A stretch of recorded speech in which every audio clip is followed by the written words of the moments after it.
के लोगों ने आज हमें मुत्तहिद किया। सलाम उन शोहदा को जिनकी कुर्बानियों से आज हम यहाँ मुत्तहिद हैं। सलाम उन शोहदा को जिनकी कुर्बानियों की बदौलत आज हम एक दूसरे के दर्द में शरीक है, एक दूसरे का दर्द अपना समझते हैं। सलाम उन माओं के जज्बे को, उनके हौसलों को जो यहाँ बैठे हैं, जिनके हौसलों की बदौलत हम भी यहाँ बैठे हैं और तब तक बैठेंगे जब तक उन्हें इंसाफ नहीं मिलता। तब तक बैठेंगे जब तक उनके बेटों के खून का हिसाब नहीं दिया जाता, जब तक कातिलों को पकड़ा नहीं जाता, जब तक उनके गिरफ्तारों को पकड़कर उनसे ये सवाल नहीं किया जाता कि किस आइन के तहत, किस कानून के तहत, किस सिस्टम के तहत आप बलोच नौजवानों की जान लेते हैं। कल रात जब यहाँ पे मुज़ाकरात हो रहे थे तो उनका कहना था कि आप जिस FIR की डिमांड कर रहे हैं, आपके जो डिमांड है वो सिस्टमैटिक, अगर उस तरीके से हम देखें वो काबिल कबूल नहीं है, इसमें टाइम लगेगा। तो हमारा ये सवाल है कि आपका वो कौन सा सिस्टम है कि जिसमें बगैर तहकीकात किए, बगैर अदालत में पेश किए, बगैर पुलिस स्टेशन लाए आप बलोच नौजवानों को कत्ल करते हैं, उनको टारगेट करते हैं? ये कौन सा आपका सिस्टम है? ये कौन से एक्ट के तहत आपको, आपके किस कानून ने ये इजाजत दी है? आपका कानून तो ये कहता है कि किसी को भी जो गुनहगार है या बेगुनाह है, जिसको गिरफ्तार किया जाता है, उसको 24 घंटे में उसको अदालत में पेश किया जाता है।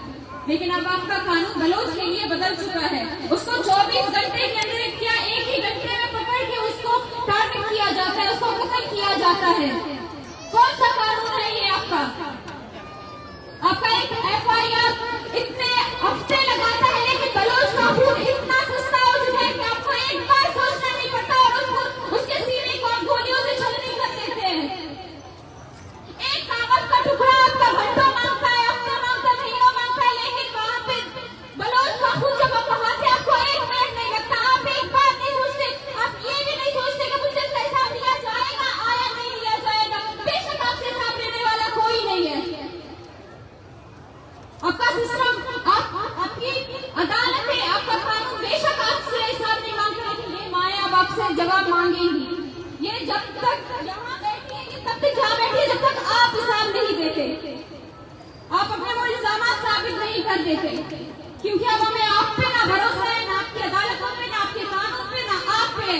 क्योंकि पहले जब मिसिंग पर्सन्स की फैमिली जब डिमांड करती थी कि उनके जो लापता अफराद है उनको लाकर अदालत में पेश किया जाए, उनको जेल में रखा जाए, उनकी पेशियां उनको हम देख सके, लेकिन बालाज को उसकी अलखाना ने देख लिया था, उसको अदालत में पेश किया गया था। बाद में क्या हुआ? बाद में वो हुआ जिसकी किसी को उम्मीद नहीं थी, जो 20 साल से 15 साल से जिसपे हम आपसे दरख्वास्त करते थे कि आप उनको अदालत में ले, लेकिन आज आपने वो उम्मीद भी छोड़ दी है।